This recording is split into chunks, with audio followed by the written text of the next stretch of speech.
नमस्कार, जनता टीवी देख रहे हैं आप। मैं हूं आपके साथ अमन त्रिपाठी। बुलेटिन में रुक करेंगे कुछ अहम खबरों की ओर। हरियाणा में बीजेपी की शानदार जीत के बाद उत्तराखंड में भी बीजेपी कार्यकर्ताओं ने आतिशबाजी कर जीत का जश्न मनाया। इसके साथ ही कार्यकर्ताओं ने एक दूसरे को मिठाइयां भी बांटी। वहीं पार्टी नेताओं और कार्यकर्ताओं ने कहा कि उत्तराखंड के मुख्यमंत्री पुष्कर सिंह धामी ने जिस ऊर्जा के साथ हरियाणा में चुनाव प्रचार किया, उससे बीजेपी को जीतने में काफी मदद मिली। तस्वीरें देहरादून, मसूरी और काशीपुर से, जहां पर बीजेपी कार्यकर्ताओं ने हरियाणा में बीजेपी की जीत के बाद जश्न मनाया। इस दौरान मिठाइयां खिलाकर एक दूसरे के साथ खुशियां मनाते हुए कार्यकर्ता नजर आए। इस दौरान आतिशबाजी भी की गई और ढोल नगाड़ों की थाप पर कार्यकर्ता थिरकते नजर आए। जिस तरह से आपने देखा होगा कि अभी कल हमारे राष्ट्रीय महामंत्री आदरणीय दुष्यंत गौतम जी यहाँ पर आए थे और आप लोगों ने ही प्रश्न किया था कि हरियाणा में जो एग्जिट पोल है वो रिजल्ट ठीक नहीं दिखा रहा है। तो उन्होंने ये कहा था कि एग्जिट पोल तो आप छोड़िए, लेकिन अब जब रिजल्ट आएगा उसका पता लगेगा। मैं मानता हूँ कि जहाँ एग्जिट पोल खाली लोगों की जुबान और लोगों के विचार जानने का प्रयास करता है, वहीं भारतीय जनता पार्टी के जो कार्यकर्ता और जो शीर्ष नेतृत्व है उसने जो हरियाणा की जो जनता है उनके दिल में और मन में जगह बनाई है, उसी का परिणाम है कि आज जो है हरियाणा में जो है पुनः दोबारा से सरकार आ रही है। और मैं शीर्ष नेतृत्व को, आदरणीय राष्ट्रीय अध्यक्ष जेपी नड्डा जी को, आदरणीय प्रधानमंत्री नरेंद्र मोदी जी को और हरियाणा के समस्त संगठन को और भारतीय जनता पार्टी के कार्यकर्ताओं को बधाई देता हूँ, शुभकामनाएं देता हूँ मंत्रिमंडल की ओर से कि उनके अथक प्रयासों की वजह से ही ये परिणाम आता है।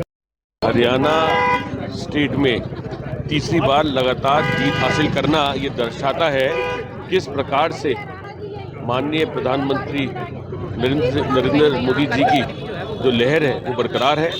और हरियाणा को तीसरी बार जीतना एक संकेत है कि देश की जनता भाजपा में और मोदी जी में अपनी आस्था रखती है और देश की जनता मोदी जी और भाजपा में ही भविष्य देखती है। मैं जनता को और सभी हमारे भारतीय जनता पार्टी के जो कार्यकर्ता जो हमने जश्न यहाँ पर मनाया मसूरी में, सबको बहुत बहुत बधाई देना चाहते हैं। और आज जो हरियाणा में तीसरी बार भारतीय जनता पार्टी की सरकार बनी है, आज भी लोगों का, जैसे कांग्रेस कहती थी कि अब जो है कुछ नहीं, मोदी का जादू खत्म हो गया, अब कांग्रेस ही कांग्रेस है। देखिए, ऐसे लल्लू पल्लू पे आदमी विश्वास नहीं करेगी। आज भी नरेंद्र मोदी जी का जादू बरकरार है और नरेंद्र मोदी जिस तरीके से तीसरी बार भारत के प्रधानमंत्री बने, जैसे जनता ने विश्वास जताया है भारतीय जनता पार्टी के ऊपर, ये हमेशा बरकरार रहेगा। और आने वाले समय भी किसी भी स्टेट में जब चुनाव होंगे तो भारतीय जनता पार्टी बहुमत से हर स्टेट के अंदर आएगी। हरियाणा की जीत से पूरे देश के अंदर खुशी का माहौल है और आज पूरे उत्तराखंड में भी आज मिठाई बांटी जा रही है। भारतीय जनता पार्टी का प्रत्येक कार्यकर्ता आज उत्साह के वातावरण में है और पूरी जनता और पूरा देश इस बात की खुशी मना रहा है कि तीसरी बार भारतीय जनता पार्टी की पूर्ण बहुमत की सरकार हरियाणा में बनी है। मैं वहाँ के सभी कार्यकर्ताओं को, वहाँ की जनता को बहुत बधाई और शुभकामनाएं देता हूँ। और इसके साथ साथ जो हमारे प्रधानमंत्री नरेंद्र मोदी जी हैं, उनका जो करिश्माई नेतृत्व है, उनके द्वारा जो भी योजनाएं लाई गई उसका जनता ने स्वागत किया है और उसी का परिणाम है कि आज भारतीय जनता पार्टी की तीसरी बार सरकार बनी है। इसी के साथ हमारे यशस्वी मुख्यमंत्री पुष्कर सिंह धामी जी ने भी हरियाणा में प्रचार प्रसार किया है। जहाँ जहाँ धामी जी गए हैं, आपने देखा होगा कि वो सारी सीटें भारतीय जनता पार्टी जीती है। मैं धामी जी को भी बधाई देता हूँ। हरियाणा की हैट्रिक जीत वहाँ के कार्यकर्ताओं के अथक परिश्रम के बाद और इन्हें 2 सालों में 2 टर्म में जो भारतीय जनता पार्टी की सरकार ने वहाँ जन कल्याण के काम किए हैं और आदरणीय मोदी जी के प्रयासों से और आदरणीय मोदी जी ने जिस प्रकार विकसित भारत की संकल्पना देकर एक विजन दिया है कि भारत कैसा होना चाहिए, इन सब विषयों को लेकर वहाँ की जनता ने, वहाँ के लोगों ने और कार्यकर्ताओं के अथक परिश्रम के बाद उन सब कामों पर मोड़ लगाई है। वहीं हरियाणा में तीसरी बार बीजेपी की सरकार बनने जा रही है। हरियाणा में तीसरी बार बीजेपी की सरकार बनने के बाद इस जीत पर सीएम धामी ने एक्स पर पोस्ट कर बीजेपी कार्यकर्ताओं को बधाई दी है। मुख्यमंत्री धामी ने ट्वीट करते हुए लिखा, किसानों और जवानों ने भर दी हुंकार, हरियाणा में तीसरी बार भाजपा सरकार। आदरणीय प्रधानमंत्री श्री नरेंद्र मोदी जी के यशस्वी नेतृत्व और मार्गदर्शन में हरियाणा में बीजेपी की सरकार बनी है। लगातार तीसरी बार प्रचंड जीत पर सभी कर्मठ कार्यकर्ताओं को हार्दिक बधाई। एवं शुभकामनाएं। यह प्रचंड जीत पिछले 10 वर्षों में डबल इंजन सरकार द्वारा किए गए अभूतपूर्व कार्यों एवं माननीय मुख्यमंत्री श्री नायब सैनी जी के ऊर्जावान नेतृत्व पर देवतुल्य जनता द्वारा लगाई गई विश्वास रूपी मुहर है। मुझे विश्वास है कि हरियाणा की यह विकास यात्रा इसी प्रकार जारी रहेगी।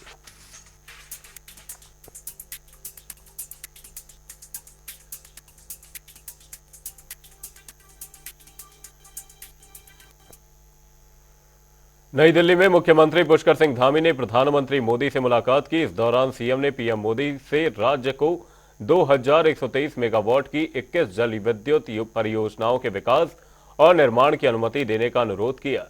वहीं सीएम धामी ने सोशल मीडिया प्लेटफॉर्म एक्स पर पोस्ट कर इस मुलाकात की भी जानकारी दी है।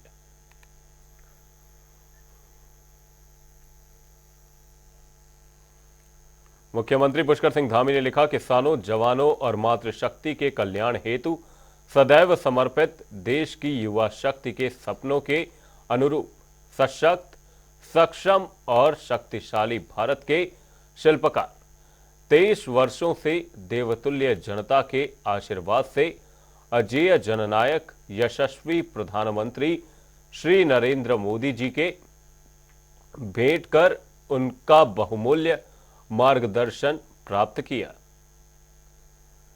इस अवसर पर आदरणीय प्रधानमंत्री जी को श्री केदारनाथ मंदिर की प्रतिकीर्ति और बाबा केदारनाथ जी का प्रसाद भेंट किया। इस दौरान आदरणीय प्रधानमंत्री जी के करिश्माई नेतृत्व में हरियाणा में भाजपा को मिली प्रचंड जीत हेतु उन्हें बधाई दी। माननीय प्रधानमंत्री जी से 2123 मेगावाट क्षमता की 21 जल विद्युत परियोजनाओं की स्वीकृति प्रदान किए जाने का अनुरोध किया। साथ ही भारत सरकार की क्षेत्रीय संपर्क योजना के अंतर्गत देहरादून, गौचर और चिन्याली सौड़ के मध्य हेलीकॉप्टर सेवाओं को पुनः संचालित किए जाने का भी अनुरोध किया। प्रधानमंत्री जी से सोनप्रयाग, गौरीकुंड और गोविंद घाट हेमकुंड साहिब रोपवे परियोजनाओं को राज्य सरकार द्वारा विकसित करने व संचालन के लिए हस्तांतरित करने का अनुरोध किया।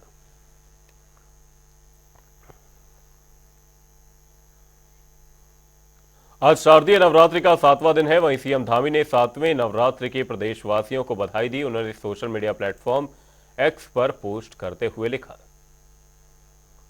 सीएम पुष्कर सिंह धामी ने लिखा, अब समस्त प्रदेशवासियों को शारदीय नवरात्रि के 7वें दिवस की हार्दिक बधाई एवं शुभकामनाएं। अज्ञान रूपी अंधकार को समाप्त कर अभय प्रदान करने वाली मां कालरात्रि आप सभी भक्तों का कल्याण करें।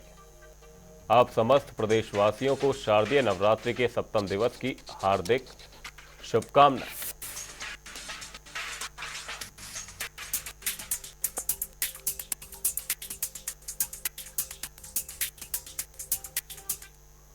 देहरादून में कैबिनेट मंत्री रेखा आर्या ने मेरी पहचान कार्यक्रम में शिरकत की। इस दौरान उन्होंने बच्चों को उनके उज्जवल भविष्य के लिए शुभकामनाएं दी। कार्यक्रम को संबोधित करते हुए मंत्री रेखा आर्या ने कहा कि उत्तराखंड देश का पहला ऐसा राज्य है जहां अपने माता पिता को खो चुके बच्चों को राजकीय सेवाओं में 5% क्षैतिज आरक्षण दिया गया है।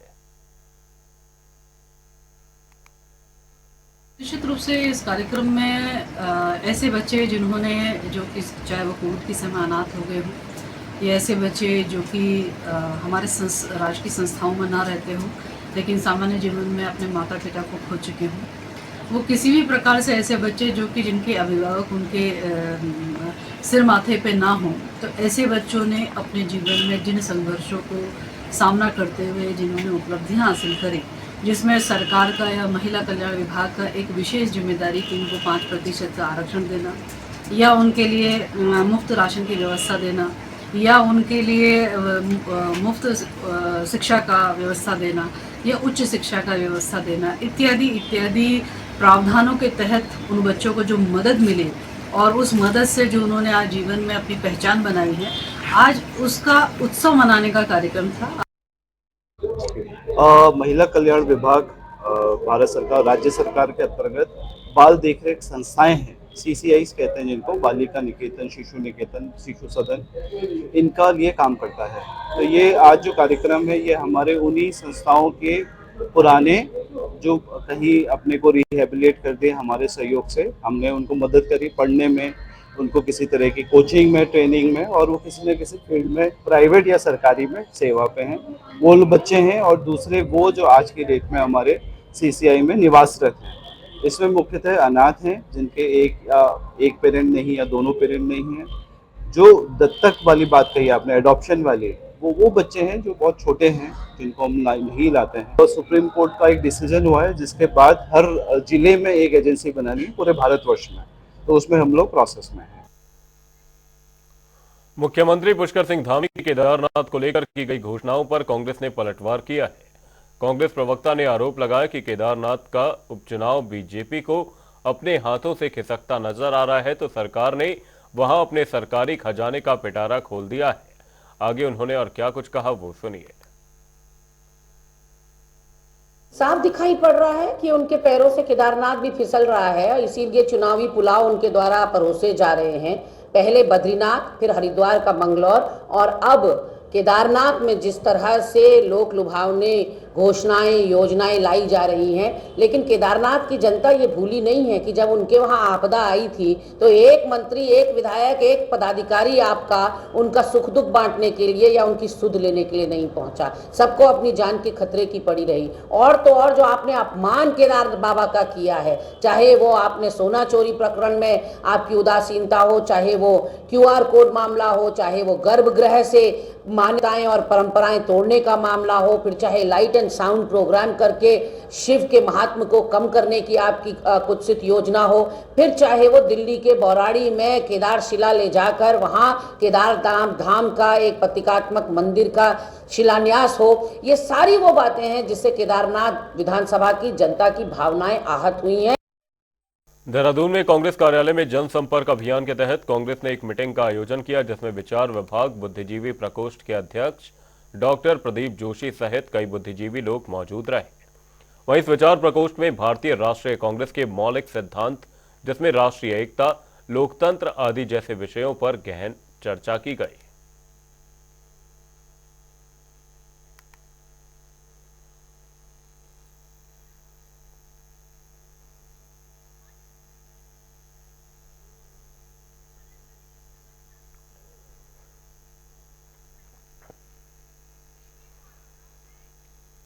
देहरादून के पुलिस मुख्यालय में डीजीपी अभिनव कुमार ने पुलिस अधिकारियों की बैठक ली।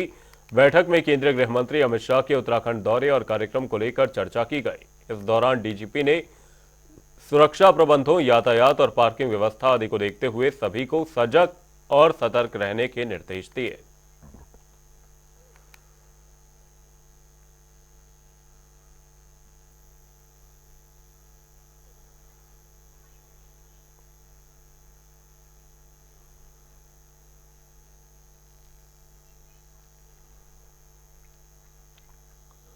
खटीमा के श्री सिद्ध महाकालेश्वर महादेव मंदिर में दुर्गा पूजा महोत्सव बड़ी धूमधाम से मनाया जा रहा है। इसी कड़ी में भक्तों ने भव्य कलश शोभा यात्रा निकाली, जिसमें श्रद्धालु महिलाओं, पुरुषों, बच्चों एवं जनप्रतिनिधियों ने बढ़ चढ़कर हिस्सा लिया। इस बार हर वर्ष की भांति इस वर्ष भी 14वां श्री सिद्ध महाकालेश्वर महादेव में मां दुर्गा के पूजन का कार्यक्रम किया जा रहा है।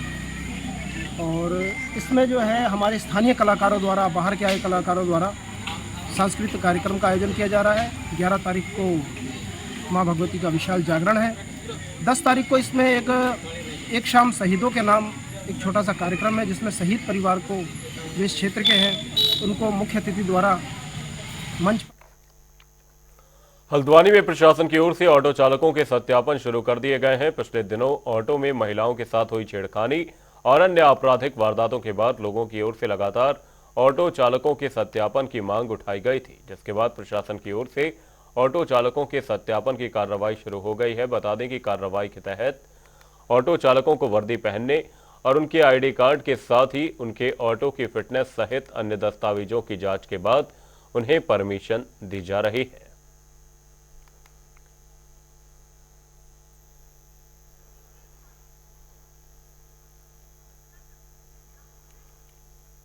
हल्द्वानी में प्रशासन और नगर निगम की ओर से बाजारों में अतिक्रमण हटाओ अभियान की शुरुआत हो चुकी है, जिसके तहत मुख्य नगर आयुक्त Vishal Mishra, city magistrate AP Vajpayee के नेतृत्व में ताबड़तोड़ कार्रवाई की जा रही है। वहीं प्रशासन ने व्यापारियों को हिदायत दी है कि यदि उनके व्यापारियों ने सड़कों पर अतिक्रमण किए जाने की आदत नहीं छोड़ी तो नगर निगम ठोस कार्रवाई करने पर मजबूर होगा।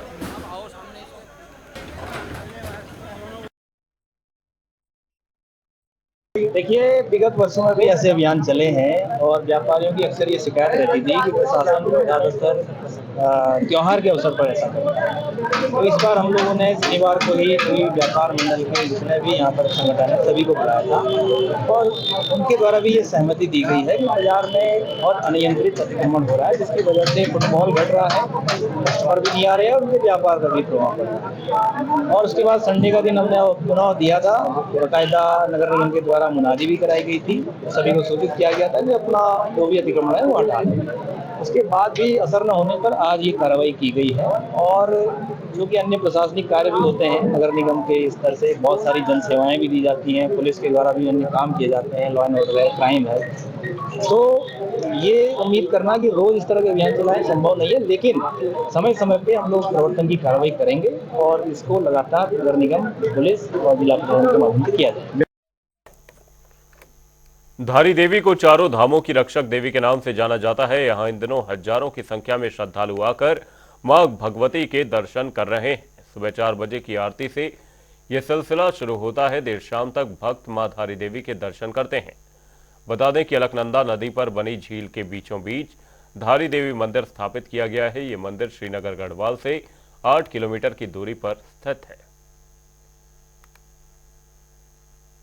दक्षिणी काली माता काली के मंदिर में विराजमान है। ये कल्याणी माँ है। धारी देवी इनको इसलिए बोला जाता है, सामने आप गांव देख रहे हैं, ये गांव धारी है और धारी गांव जो है द्वापर कालीन है। लोकल नाम इनका धारी देवी प्रसिद्ध हुआ। वैसे दक्षिण काली हैं। कहा जाता है कि केदार घाटी कालीमठ कालशिला में माँ का अवतार होता है। वहाँ रक्त बीज आदि का वध करते हुए इस श्री क्षेत्र में पहुँचते हैं तो भोलेनाथ उनको यहाँ पर शांत करते हैं। ये माँ मनोकामना पूरी करने वाली है, सबकी भक्तों की मनोकामना पूरी करती है, चारों धामों की रक्षा करने वाली है।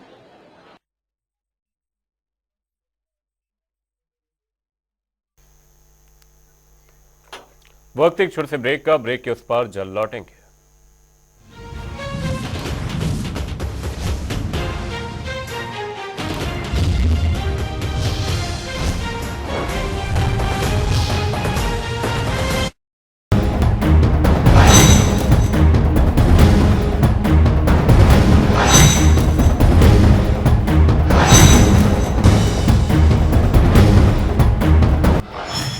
हरियाणा में साल 2009 के विधानसभा चुनाव में मतदान प्रतिशत 72.37% दर्ज किया गया था।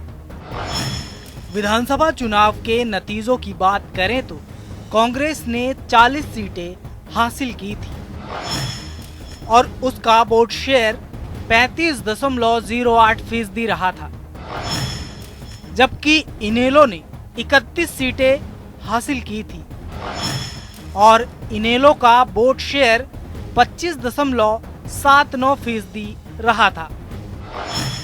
वहीं हजका को 6 सीटें मिली थी और वोट शेयर 7.40% रहा था।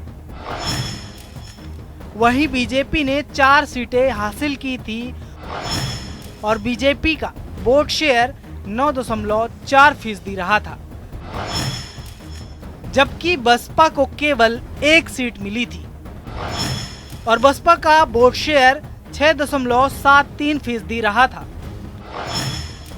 शिरोमणि अकाली दल ने 1 सीट जीती थी और उसका वोट शेयर 0.98% रहा था।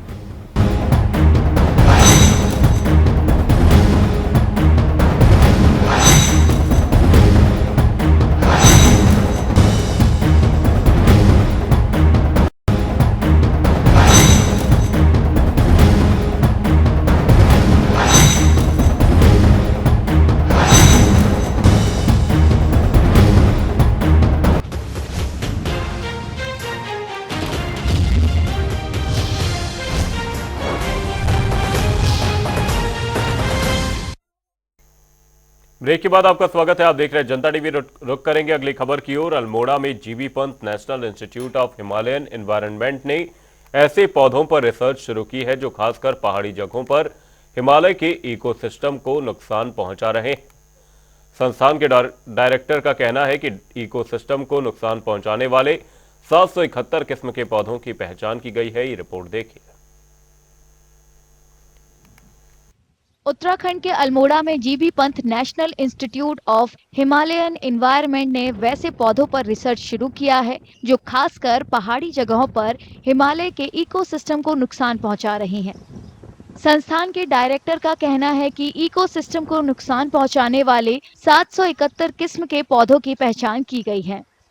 ये हरित आक्रमणकारी आए कहाँ से? यहाँ के नेटिव स्पीसीज नहीं है। यहाँ की जो हमारी इकोसिस्टम की अपनी प्रजातियाँ नहीं, वो बाहर से आई हैं। बाहर से आके दो चीज़ होती है, या कि बाहर से आके चुपचाप रहती तब भी ठीक था, लेकिन बाहर से आके उन्होंने हमारी जो स्थानीय प्रजातियाँ हैं उनका एक अस्तित्व उसको संकट में लिया है। और जब हमारी स्थानीय प्रजातियों का अस्तित्व संकट में आता है तो ये समझिए कि पूरे पारिस्थितिक तंत्र का ताना बाना बिगड़ जाता है। जानकारों के मुताबिक कुरी, लेंटाना और पार्थेनियम जैसी किस्मों की वजह से लोकल पौधे खत्म हो रही हैं। इनमें जंगल में आग लगने की घटनाएं बढ़ रही है और पानी का स्तर कम हो रहा है। इन पौधों से घास के मैदानों को भी नुकसान पहुंचता है। नतीजा ये निकलता है कि मवेशियों के लिए चारे की कमी हो जाती है।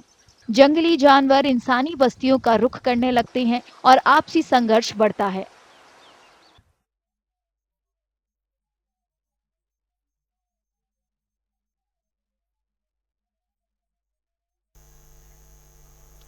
नैनीताल जिले का छोटी हल्द्वानी गांव टूरिस्ट प्लेस बन गया है। बता दें कि उत्तर भारत की पहली आयरन फाउंड्री 1856 में नैनीताल जिले में कालाढूंगी के पास छोटी हल्द्वानी गांव में खोली गई थी।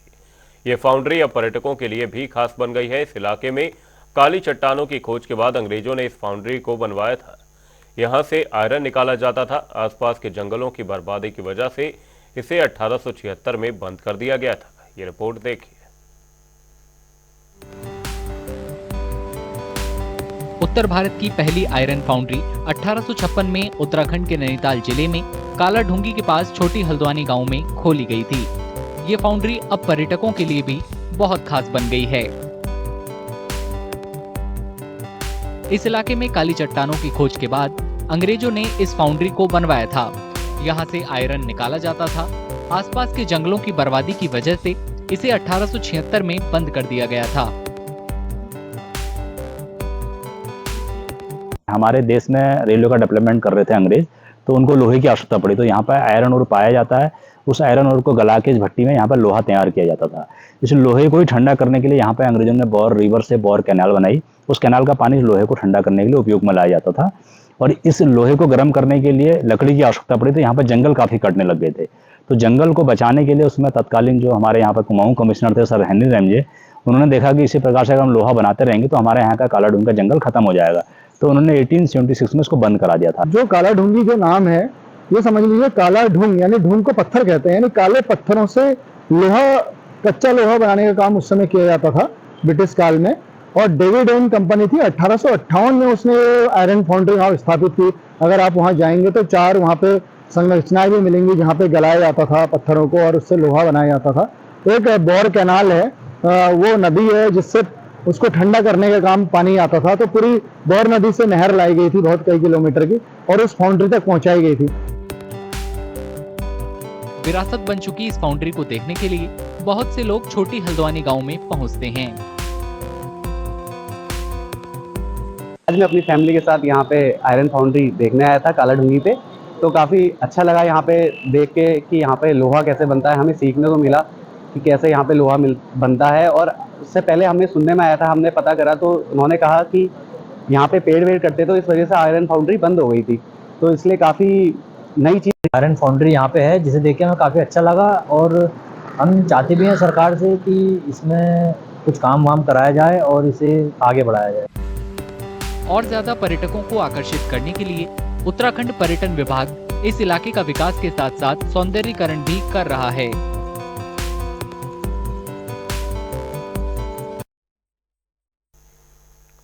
हरिद्वार में आने वाले तीर्थयात्रियों का कुल पुरोहित पूरा रिकॉर्ड रखते हैं, जिससे उनके पूर्वजों के बारे में पूरी जानकारी मिलती है। बता दें कि हरिद्वार आने वाले तीर्थयात्री यहां पारंपरिक रूप से अपने कुल पुरोहित या परिवार के पुजारी से मिलते हैं। ये पुजारी एक बही रखते हैं, जो एक तरह का बही खाता होता है। इसमें वो तीर्थयात्रियों के आने और उनकी यात्रा का उद्देश्य दर्ज करते हैं। ये रिपोर्ट देखिए।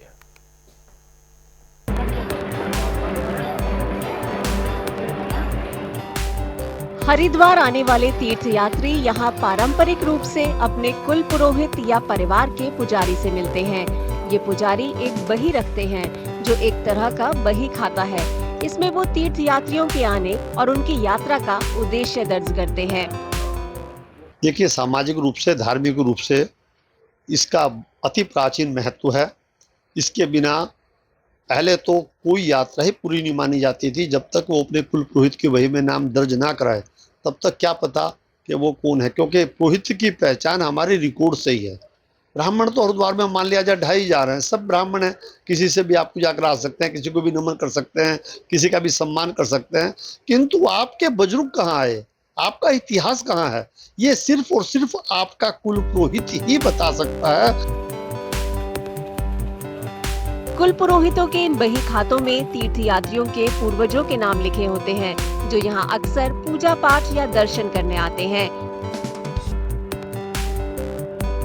बही जितने भी ये बहियात हैं, ये तीर्थ पुरोहित और तीर्थ यात्री के बीच की जो कड़ी है, वो ये बही है। इसी बही के द्वारा ही तीर्थ और तीर्थ यात्री का, तीर्थ पुरोहित का संबंध पता चलता है कि कौन किसका तीर्थ पुरोहित है और कौन किसका यजमान है। ये परंपरा तो सब भगवान राम के समय से ही चलती आ रही। 16वीं शताब्दी से कागज का इतिहास है, जब से ही हमारे पास ये रिकॉर्ड है, और इसी रिकॉर्ड प्रणाली के अनुसार ही यह सब कुछ है, परंपरा चलती है। तीर्थ में आने के बाद तीर्थयात्री सबसे पहले अपने पुरोहित को इसीलिए ढूंढता है क्योंकि तीर्थ में तीर्थ पुरोहित के अलावा उसका यहाँ पर कोई भी अपना नहीं होता है। कुल पुरोहितों से मिली जानकारी हरिद्वार आने वाले तीर्थयात्रियों के लिए काफी उपयोगी होती है। इससे उन्हें अपने पारिवारिक इतिहास के बारे में जानकारी मिलती है। यही वजह है कि यहाँ अक्सर तीर्थयात्रियों का जमावड़ा लगा रहता है। हम जब यहाँ आते तो हमारे जो है पहले तो पुरोहित ढूंढते हैं। हमारे यानी कि हम बिहार से हैं, तो मैंने पुरोहित को ढूंढते हैं। ढूंढने के बाद हम पता चल जाता है कि हमारे बिहार से हैं। हमारी सारी डिटेल इनके पास होती है। हमारे पूर्वजों की, दादा परदादा, पूरा बैकअप होता है इनके पास, जिससे हमें अपनापन लगता है। फिर हम ये हमारे जो विधि व्यवहार है, जैसे उस तरह से पूजा पाठ सारा संपन्न करा देते हैं। क्रियाक्रम जो भी है अच्छे से कराते हैं। ये कुल पुरोहित और उनके अभिलेख काफी अहमियत रखते हैं।